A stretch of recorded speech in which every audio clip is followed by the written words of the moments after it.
everyone, and thank you for tuning in to the It's in Queens podcast. This one is covering events in Queens, the most diverse county in the world, between November 7th and November 14th. Great time to be in Queens. It's a great time to be alive. We got a birthday right in the middle there. My dad's on the 9th.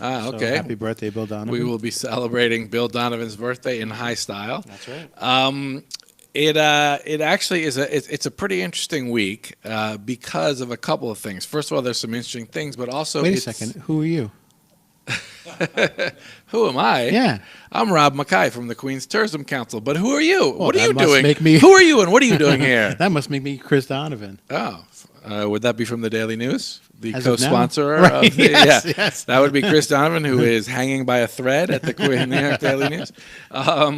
It's actually an interesting week, partly because do you know that it's both Veterans Day and it's the 100th anniversary of the end of World War II, World War I. Sorry, I was going to say the Armistice Day. I was that ended World War II. Just say your dates might be a little off on that. Right. So there are actually some kind of interesting moving things going on in the borough. Great. Hope we're honoring some veterans and making sure they get their just desserts. There are a couple of those kinds of things going on, and it's kind of interesting to think that World War I is the end of it. At least the treaty that ended it is 100 years old. Wow!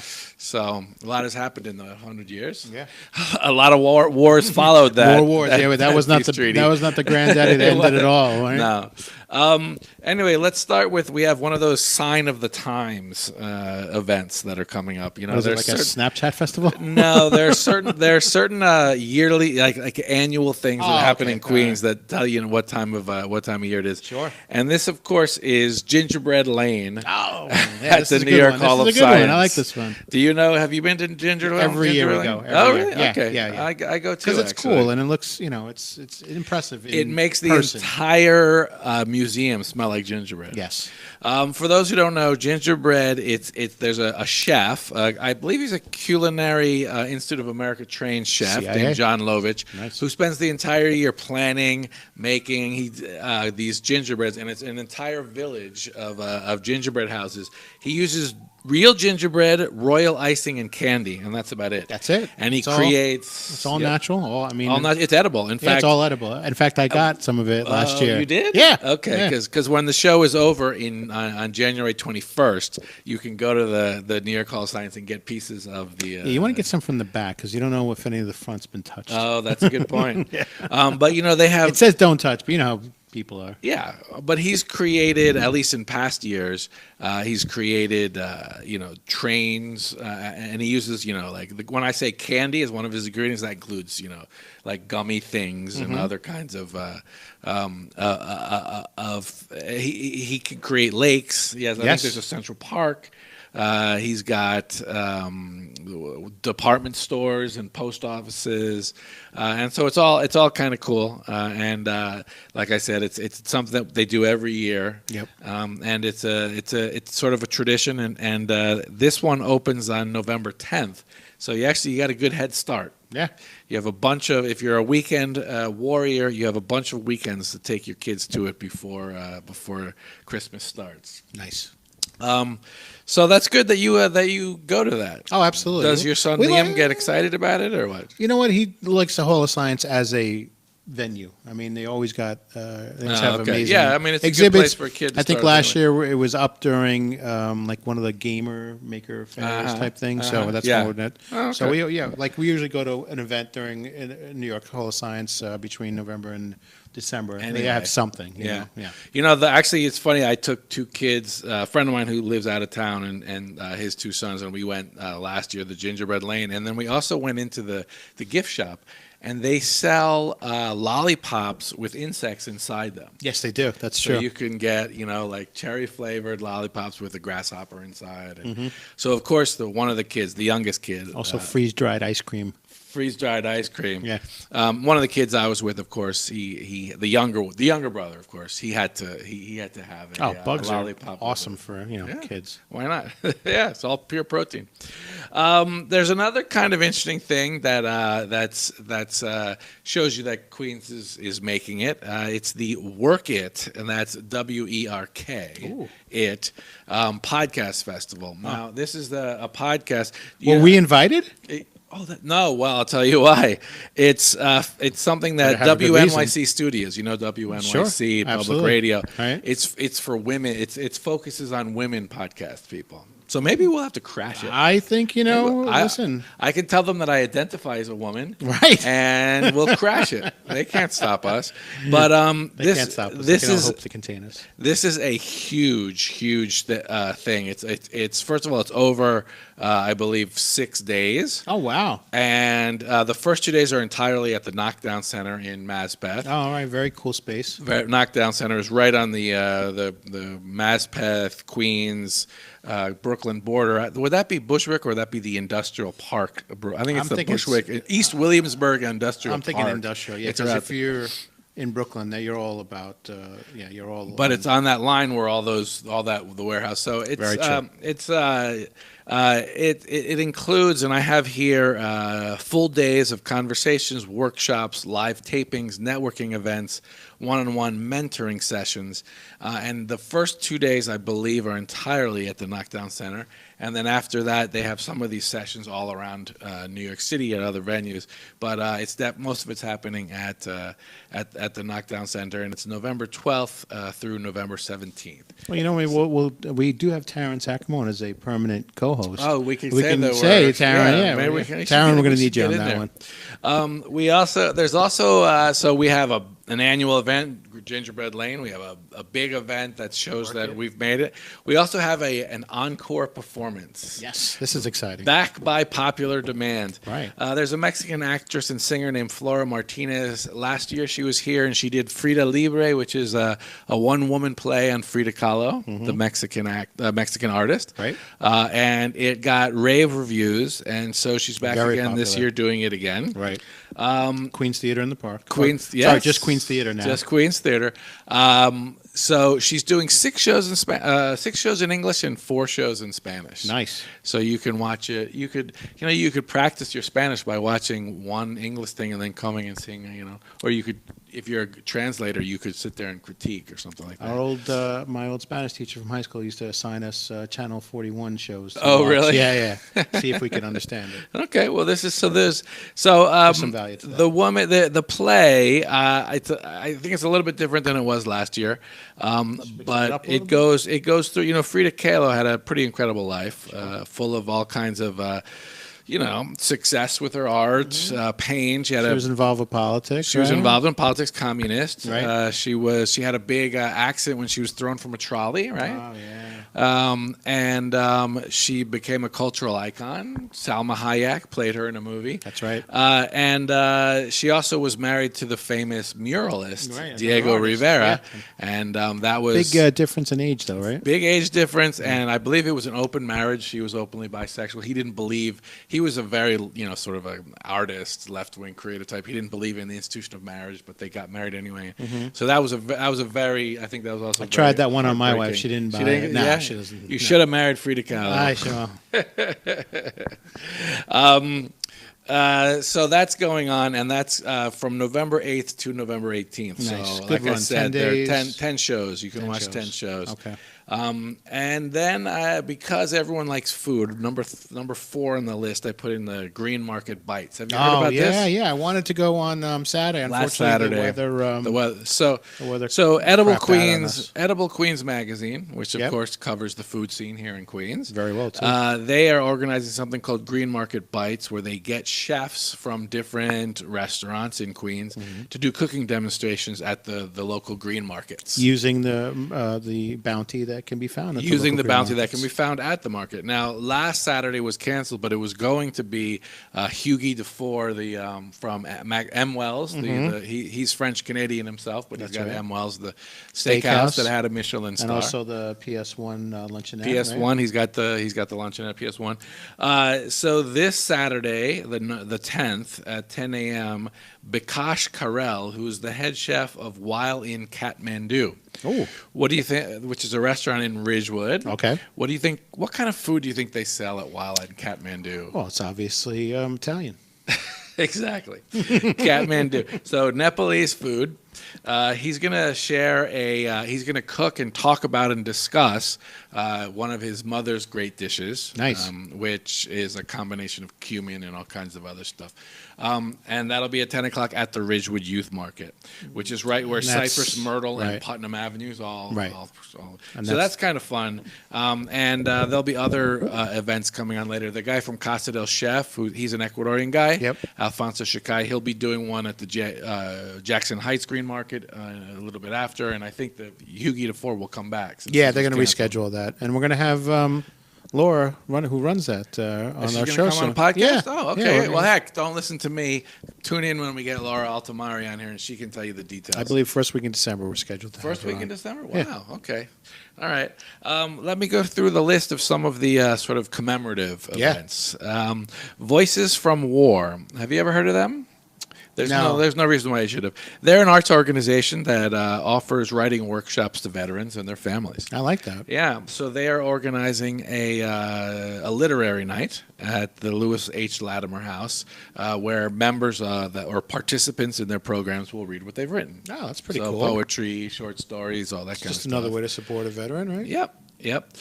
Maple Grove Cemetery is having an Armistice Day concert. So that's on November 10th. Also on November 10th, Maple Grove Cemetery is having an Armistice Day concert, which will have live music, obviously, in live music inspired by World War I. Okay. And they will also have a World War I photography and memorabilia exhibit. Oh, that's so very you watch cool. the movie, you listen to the concert, and then there's a reception with food and memorabilia and all that from Very World War cool. I. Yeah, I think so.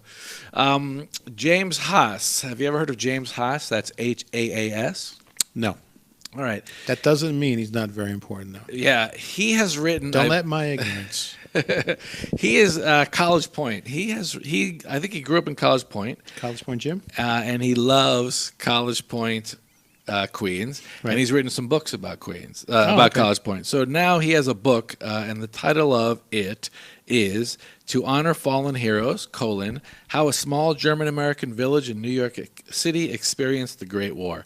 Wow. And this is a study of more than 650 men from College Point who went to World War I. And 650 from College Point alone. And they were German-American? And that's what's and they had interesting. a fight against the Germans? The German. Well, yeah. So that's kind of a crazy thing, because College Point was It's so like German. Right. It was so German. That's where the Pappenhausen it's Institute the is. Pappenhausen Avenue and everything, And so that's kind of interesting. He'll be talking about it, signing it, and all that on November 11th at the Queen's Historical It'd be like Society. if we went to war against Ireland and we interviewed 600 people from Hell's Kitchen.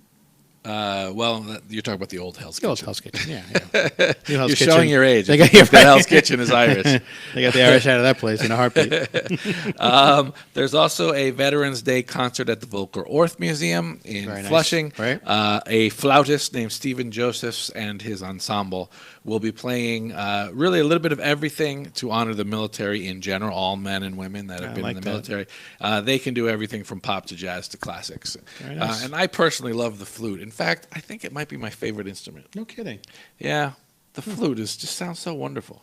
Listen, I'm not going to argue with you. Yeah, what's your favorite instrument? I'm a guitar guy. You're a guitar guy? Yeah, I'm a guitar guy. Heavy metal, electric I guitar? like it all. I like even like the classical guitar. I think it's just a very interesting instrument. Okay. And since I can't play it, I can't play the flute either. Oh, okay. I can't pronounce flute. Can you play any instrument?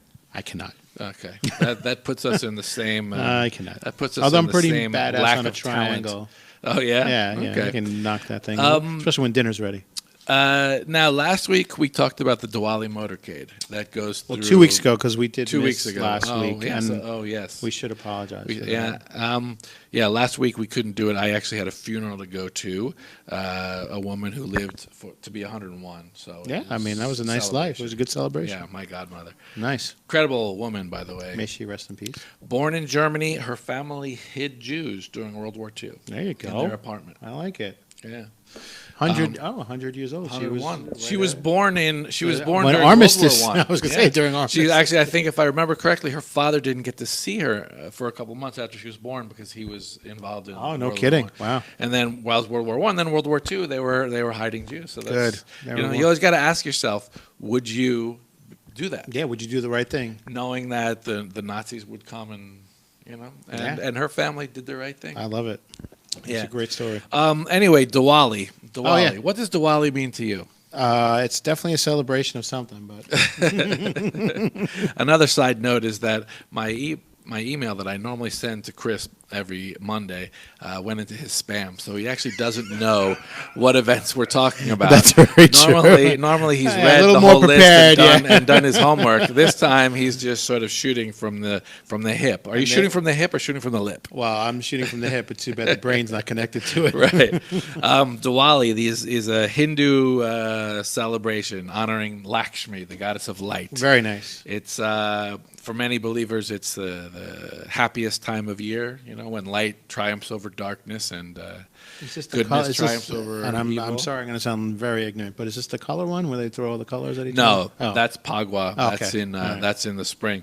So this is the one that they had a motorcade through Richmond Hill last Saturday, where everyone gets on floats and everything is lit up and they do all that kind of stuff. Okay. They do that, a lot of burning pyres and stuff, chanting. Well, there are a couple of Diwali celebrations going on this weekend, including the big temple in Flushing, the Ganesh Temple, which is in fact the oldest Hindu temple in the United States. Get that on is that on the historical places? We got to get that designated or something like that, right?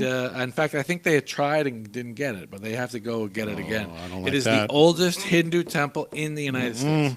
Anyway, they are presenting a Diwali celebration at Queen's Museum, as they do every year. Speaking of pyres, though, what's your favorite song with the word pyre in it? Mine is Light My Fire by the Doors. I had that one. It have to be. I had that one at the ready. I was all right. Yeah. I was just wanted to get that out. He didn't see my email, but he still managed to do his own prep. I teed that one up for myself. Yeah. Anyway, this includes all kind of regional dances, chanting songs from India, clay lamp painting, and what they do is the lighting of 3,000 candles. So they're going to light 3,000 candles. Just tell them I'm not here, all right? Just tell them I'm not here. No, don't worry about it. I don't think that even works anyway. Okay. The paparazzi, they just get you no matter hound where you. They hear you're here and recording a podcast. So, they don't care. Anyway, they light 3,000 candles inside Queen's Museum. So that's beautiful. Oh, that's cool. Inside Queen's, I think you said this was at the temple. No, this is at Queen's Museum, but the temple hosts it. Oh, okay. Yeah. All right. I'm sorry. So go to the Queen's Museum. Yep. And it's hosted by the And on November 10th, the day before Saturday, there's a Diwali festival at Flushing Town Hall, and this is a multi-hour celebration. Wow. It's an all-ages festival and a dance party. There's a traditional dancer of a form called Kathak named Abha Roy. She'll be performing. But have you ever heard of DJ Rekha? Oh, yeah. He was at Flushing Town Hall last year. Remember, he mixes different... DJ Rekha is a woman. Oh, well... The person mixes different different DJ, music in with traditional DJ Indian, right? Yeah. Tremendous. She's actually friends with my wife. She plays all kinds of the Bhangra, like the dance music that's big now amongst the Indian community. Bhangra music. So she'll be playing spinning disc. It'll be a huge dance party. Are you going? I'm going to try and get my family together. Yeah, I mean, if your wife knows it, she should be there. I think I agree with you. Some other things quickly. The Spark Movement Collective, which is actually located in Brooklyn, they're about to debut their dance adaptation of George Orwell's novel 1984. Okay. At the Secret Theater. So that'll be dance adaptation. That'd be interesting. So it'd be kind of interesting to see. I mean, the 1984, good is bad, war is peace. Mm-hmm. We'll see how they do that. Remember those Apple commercials? They were like kind of styled after 1984. Yeah, and the Apple comes breaking through and like. Oh, I don't remember those. No. That's I think that's how they introduced the Mac, the first Mac or something like that. Yeah. Oh, okay. Anyway, the 1984 is a tremendous novel, and George Orwell's a great writer. True. Everything came true. Well, and Animal Farm that he also wrote. Yeah, very good. Yeah. His real name wasn't George Orwell, though. Was it? Eric something. Yeah. Oh. Anyway, so that's actually 3 shows from November 8th to November 10th at the Secret Theater in Long Island City.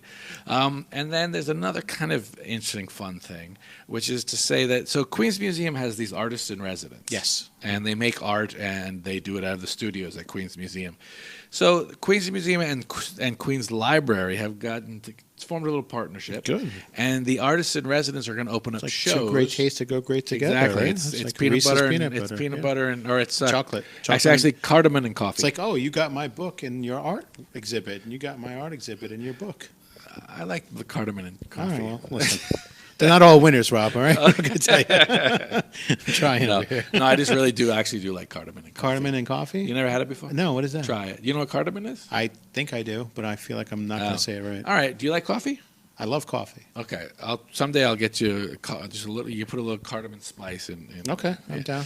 All right. Anyway, so they're opening up all these art installations that they're just exhibitions that of art created by people from the Queens Museum Artist in Residency Program, and so it's going to be opening day on November 10th, and they'll be opening art installations at the Central Branch in Jamaica, right. The Left Rack City Branch, Okay. and the Flushing Branch. What? Main Street, right? Yeah, so they're going to be opening ceremonies at all three places. Oh, nice. And they've hired a shuttle bus to take people so you can go to all of the different art openings at the three different branches. And then afterwards there's a reception at Terraza 7, which is it's in Jackson Heights. It gets a lot of Latin music. It's a bar / like a venue? concert for Yeah, events. okay. Yeah, it's very Cool. nice.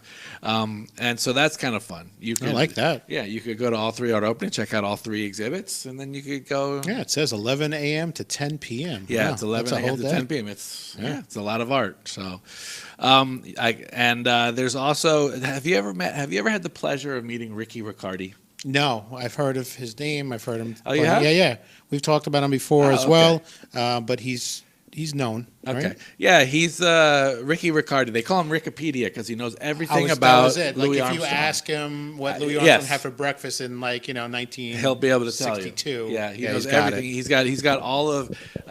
He's the archivist for the Louis Armstrong House Museum. Couldn't have found a better guy. Yeah, and he's a jazz lover. Talk about being perfect for the job you want, right? Yeah. He also wrote a book called What a Wonderful World: The Magic of Louis Armstrong's Later Years, which is about the last 25 years of Louis Armstrong's life. Okay. He will be talking about that book as part of an ongoing series at the Cover Center for the Arts. Oh, this is their author series. Yeah. They did one last year. They did one this year. Yep. They already had a guy who was like a big. He'd written 2 books on Frank Sinatra. He Yes. presented. Yeah, we talked about that. Yeah. Now it's Ricky Riccardi's turn on November 13th. Good for him. Yeah, I think it's pretty cool.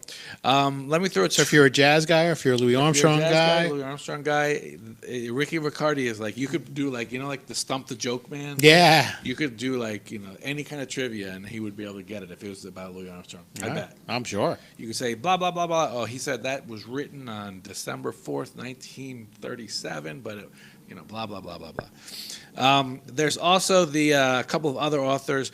Guy who is the deputy Washington editor for the New York Times, Jonathan Weissman, will be discussing anti-Semitism and a new book he's written about it and the reaction of American Jews. He's got something to talk about just last week. Unfortunately, that's at the Central Queens Y. Yeah. We also have Richard. Oh, this is something that would be qualified as not It's in Queens, but It's About Queens. Okay. All right. We'll take it. It's actually taking place at the Roosevelt Island Library. Okay. The New York City Public Library branch at Roosevelt Island. We're Queens adjacent. Yep. There's Richard Panchik, who has written 39 books. Right. Has just written a book about, it's called The Hidden History of Queens. Oh. And it's about like the quirky stuff. We have a copy? I want to get one. Yeah, me too. That sounds cool. It includes what he sent. The blurb he has is fascinating first, cooled characters, and ramshackle ruins. So he'll be doing a talk and book signing on November 8th at Roosevelt Island. So you can take the tram if you're in Manhattan, or you can just go from Queens over the bridge. Yeah, we can walk it. Yep. And that's about it. There's one more thing I'll mention, and that is there was a Romanian soccer star who broke his fibula in 1987. He went on to become a politician in Romania. Okay.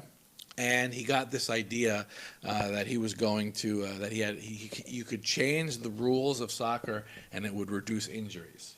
Okay. And he became obsessed with the idea.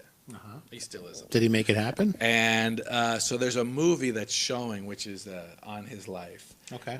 And it's all about, it really it's about soccer and it's about government, but it's really about personal obsession. Yeah. And so it's both funny and it's A little sad.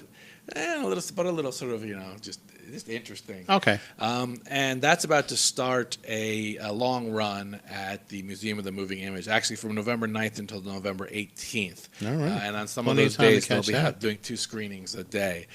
So that's kind of fun, especially if it's a rainy day. If it's a rainy day this next weekend, I might head over there and check that out. Yeah. So that's just about it. There are other things going on. Absolutely. But, wait a second though. We jumped into things. I know we were both very excited. I didn't hear about your Queens weekend. I know Sunday. Oh, yeah. What were you doing on Sunday, bud? Let me see about my Queens weekend. So today we're shooting this on Monday. Yesterday was the New York City Marathon, which they should really call the Queens Marathon. Yeah, but they should call it the Queens Marathon. It's all right. We had a cheering station, the Queens Tourism Council, as well as the Queens Center for Progress and Queens Distance Runners, which is another nonprofit.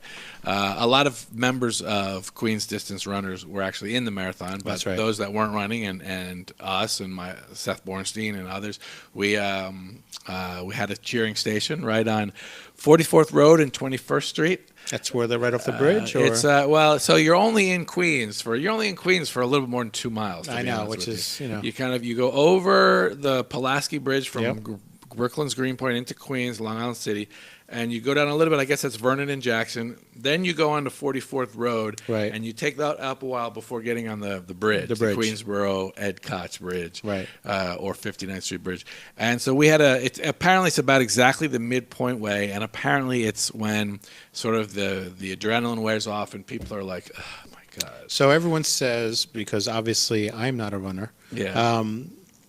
You could have, waited a little bit to say yes on that. Is that the half marathons are actually the most difficult. That mileage, that like 12 and a half to 13, that 13-mile point is like where everyone kind of like is awful. And then like an 18-mile run is actually better than a 13-mile run, they say. Oh, really? Yeah, I mean, listen, I read this stuff. It's not coming from experience. I don't know about that, but I have heard people say that like they hate life. They need the cheering at that point. Yeah, and it's always good to. We had a big welcome the Queen sign, So we were trying to do a little PR. Nice. But we were out there cheering people on and handing out water and all that kind of stuff. Very and cool.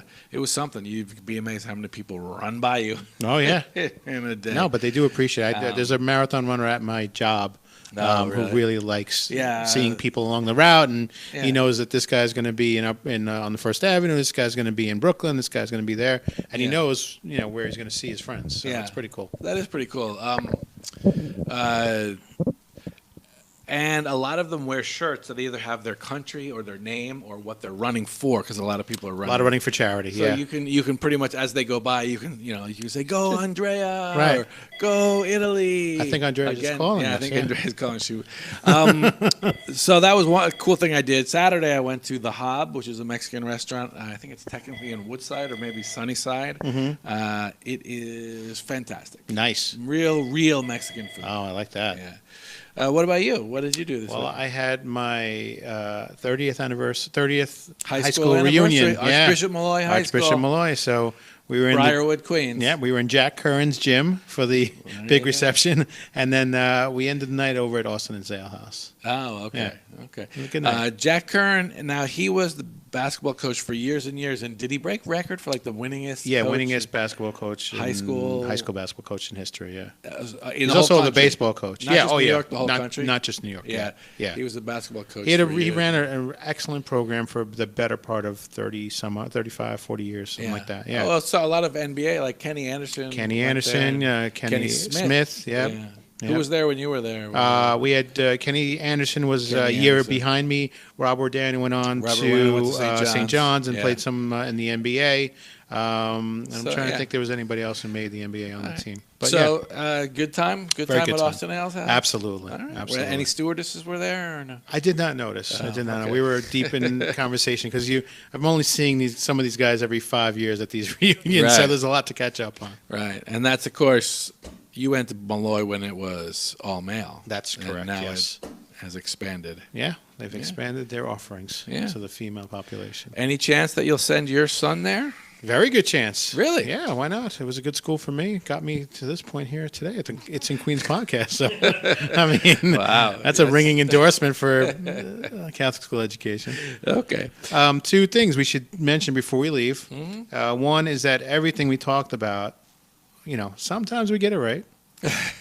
Sometimes we don't. But it's always right on the It's in Queens website, www.itsinqueens.com. Okay. And also on that website, I believe, the poster behind us, would that be available for sale on the It's in Queens website? This is available for sale for $10. That is a bargain, by the way. That's heavy quality, durable. It's a great frameable. day in Queens, a photo that was taken in June by a famous photographer and the son of a famous photographer. It's got all of these Queens residents who are either immigrants or generation immigrants. How many countries did you get? Well, it says 66 there, but it really depends on how you count it. You could say as high as 75. Okay.